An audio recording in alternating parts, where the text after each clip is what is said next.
how to report a phishing email to PayPal. So as you can see, I received a spam or phishing email to my Gmail.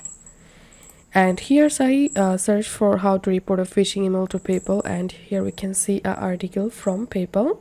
To report a suspicious email or website, forward it to phishing@paypal.com and we will investigate it for you. After you send us the email, delete it from your inbox. So all you have to need to report the phishing email, open the email and click on this three dot, click on forward. And here you have to copy this mail and paste it into the to field, and now click on forward, and that's how we can report phishing mail to PayPal.